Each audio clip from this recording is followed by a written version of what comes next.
நான் பெத்ததும் அப்படிதான் இருக்கு, வந்ததும் அப்படிதான் இருக்கு. இப்ப என்ன செய்றியா? நான் உள்ள வந்த உடனே பாத்திரத்தெல்லாம் போட்டு உடனே உடைக்கிய. என்ன கோவனாலும் என்கிட்ட காட்ட வேண்டியதுன்னு, அதுக்கு ஏன் பாத்திரத்தை போட்டு இப்படி உடைக்கிய? எம்மா நீங்க தான் மகாராணி ஆச்சே, எப்ப எழுந்திருச்சு வருவிய? நாங்க காத்திருக்கணும். இங்க ஒரு செம பாத்திரம் கிடக்கணும், அதை விளக்காம இப்படி நாரிவி கிடக்கணும். உங்களை நான் இப்ப என்ன செஞ்சேன்? அவங்களுக்கு வேலைக்கு என்ன பண்ணமா? வேலைக்கு அனுப்பிட்டு வந்து இந்த பாத்திரத்தை கழுவேன். அதுக்குள்ள என்ன அவசரம் உங்களுக்கு? எம்மா தாயே, நீங்க மெதுவா வருவிய, நாங்க அது வரைக்கும் இந்த பாத்திரத்தை அப்படியே போட்டு வச்சிருக்கணும்.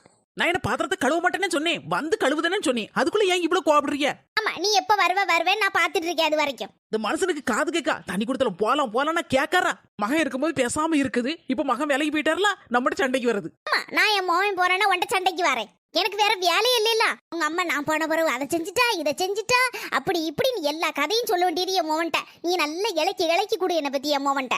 உன்ன நான் அப்படி என்ன கொடுமைப்படுத்திட்டேன்? 2 பாத்திரத்தை கழுவுமே, வீட்டு தூருமே, வேற என்ன வேலை செய்ய சொல்லுதேன் உன்ன? பக்கத்து வீட்டு கோயில அன்னைக்கே சொன்னான், இந்த பிள்ளைய கெட்டாதன்னு. சரியில்லை, இந்த பிள்ளை சரியில்லைன்னு. நான் தான் கேட்காம போய் விழுந்துட்டேன்.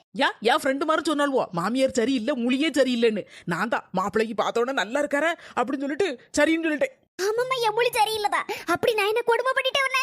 நான் என்ன கொடுமைக்காரியா? மொபைல் மட்டும் சரியா இருந்தா நீ இந்த பேச்சு பேசுவியா? பேச்ச கேட்டு ஆடுதாம்ல, அதனாலதான் நீ இந்த நிலை நிக்க. எதுக்கு இப்படி கிடந்து கண்ணீர் வடிச்சிட்டு இருக்கிய?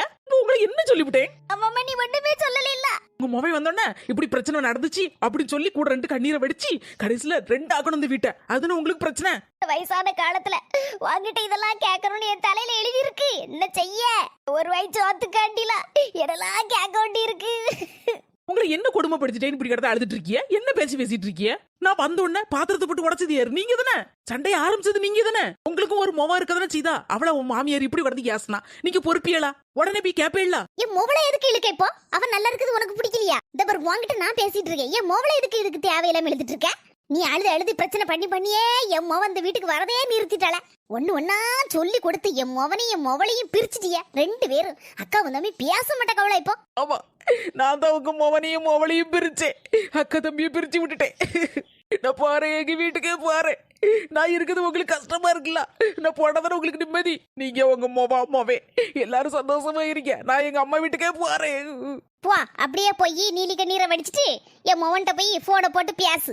உங்க அம்மா சண்டைக்கு வந்துட்டா, பாத்திரத்தை போட்டு உடைச்சிட்டா, பாத்திரத்தை கழுவ சொல்லிட்டா, வீட தூக்க சொல்லிட்டான்னு போய் சொல்லு. நல்ல அதனால நீ எங்க அம்மா வீட்டுக்கே போறேன்னு சொல்லு. போ. நான் பத்தது சரி இருந்தா இவ இந்த மாதிரி பேச்சு பேசுவாளா? எல்லாம் என் தலையெழுத்து.